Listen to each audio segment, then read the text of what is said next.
Hello everyone, to have you back. Welcome to these questions and answer Q&A from the One Love project. And today I'm gonna answer the amazing questions that I got from you guys. Thank you, Amanda, for sending me the question from the people in your course. They're super good questions about Module 1. So let's just start with that. I took notes. So one of the first question was, how does the yeast provide or produce the gas? Well, this is an interesting question, and I recently come to understand how the yeast works. So the yeast is a cell. Well, as I mentioned before, there are millions of yeast, dry yeast here. Each cell is alive. You could imagine that they are like rounded balls, little fungus that have a rounded shape, and inside they have little organs like human organs, but these ones are different. But the yeast need to eat, so absorb the nutrient, for example, the flour, inside of the organs or intestines. They are not like this, but it's to can imagine. The flour entry, then the enzymes that are proteins that break down the sugar in this case of the flour of uh, the flour, the sugar that's in the flour, when get broken by these enzymes, is produced gas and a bit of alcohol. So this is why when the yeast become active, the thousand of yeast inside the or bread start to reproduce with the temperature, and so start to produce gas, and that start to blow our bread. When we work properly the mass of the bread, you if you remember, you took attention, you can see that you fold it, and then you fold it again, and then you mass it, and then you fold it. So that creates a lot of space and networks inside the bread. When the yeast start to produce the gas, then all these spaces that you create when you mass the mass, they start to blow and grow and start to make this kind of structure. You could imagine, for example, when you make ice, the water also grow the volume, right? So you have a glass like this of water and get frozen, get double volume, because the gas, the air get trapped inside the crystal of the water structure. So similar happen when you make the dough of the bread and the gas get trapped in between the network of gluten inside of your amazing bread. So this how is produced the gas and why grow. The second question, was related because also smell like alcohol sometimes when you let it ferment it. And this way, because beside the gas is also a bit of alcohol production when the yeast is the flour. Second, no, second question.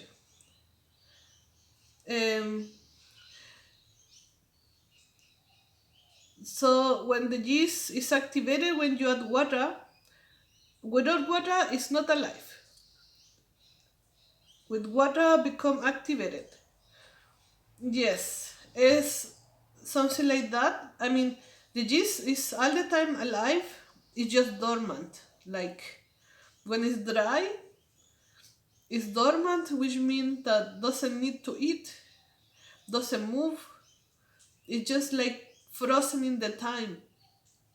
It just in because it's no water, it's trying to survive. So stay like the more quiet possible to don't spend energy and can survive until you're gonna add the water and the sugar for the activation time.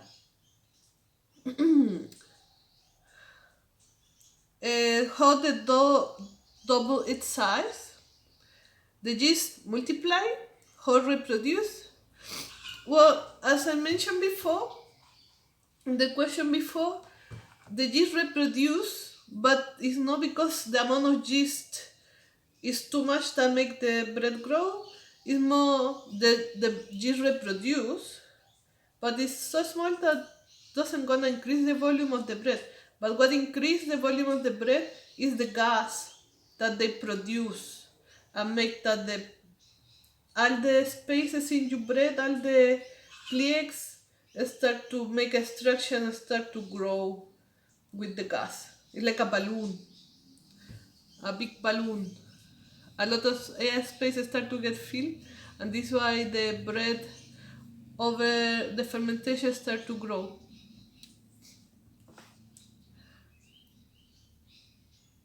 Another question is, in hot temperature seems that the dough grow faster than at cold temperature. Yes, that's a super good question too. The yeast, like us, they have a specific temperature where they are very happy to grow and they feel they have enough energy to move. It's not so hot, it's not so cold. Like for us, for example, when it's too cold, you don't want to move and you are slow and you want to be covered and you're shivering. When it's too hot, you also don't want to move so much and it's getting too hot, you can die, right? So for the yeast it's the same. It's a specific range of temperature when the yeast can actually grow properly. So that temperature is between 38 to 46 degrees Celsius, the perfect temperature for them to grow fast. So that over 46 degrees, you're just gonna get slower, and reaching the 60 degrees Celsius, they just die directly. They are very sensitive. And if you go below 38 degrees, then they just start to work slower, which is not bad. I mean, sometimes you want that they just grow slower because give you a more sweety flavor of the bread, or you dough gonna be more workable. Maybe you want to wait a little bit and then start to make the bread, so you put in the fridge and wait a little bit to control the fermentation.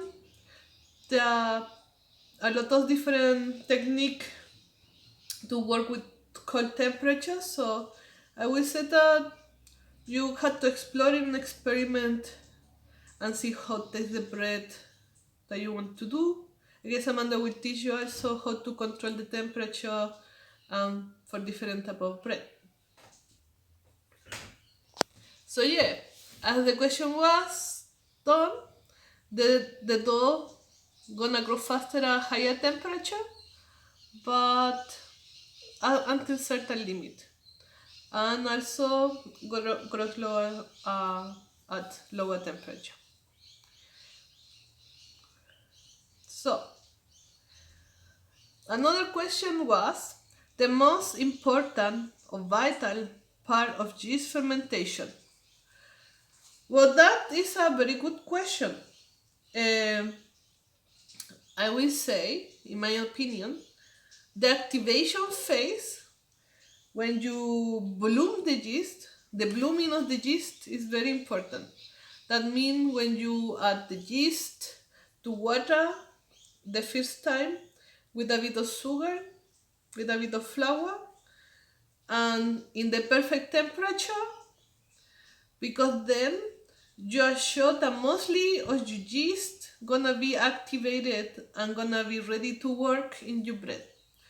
If you don't take the time to let the yeast blooming, and you don't take care of the temperature or the sugar, then your bread doesn't gonna grow well and gonna be a smaller bread, not perfectly fermented. So that's first step of blooming the yeast or the activation, the most is important part. And also every time taking care of the temperature, because as I mentioned, it's very important during the bread fermentation, because now you get a bread too sour or growing less. Yeah. And the last question, no, two questions more. Under what conditions yeast undergo fermentation? Well, as I mentioned before, the the yeast gonna start fermenting when get activated. So when get they rehydrated with water and a bit of sugar and a bit of flour, then you get some activity and the yeast already start to be ready to work and to start to ferment your bread, and had to be the right temperature. That the main factors. And the last question, what factor affect your yeast fermentation? As I mentioned, temperature, the that have enough food. So that what I meant for that, you you know that when you make your bread, you let it ferment 2 3 hours, 4 hours. But if you let it too long in hot temperature, the yeast gonna eat everything, all the flour that have around. So your bread gonna grow in 5 hours, a lot, but then gonna get flat when you put it in the oven because it's over fermented.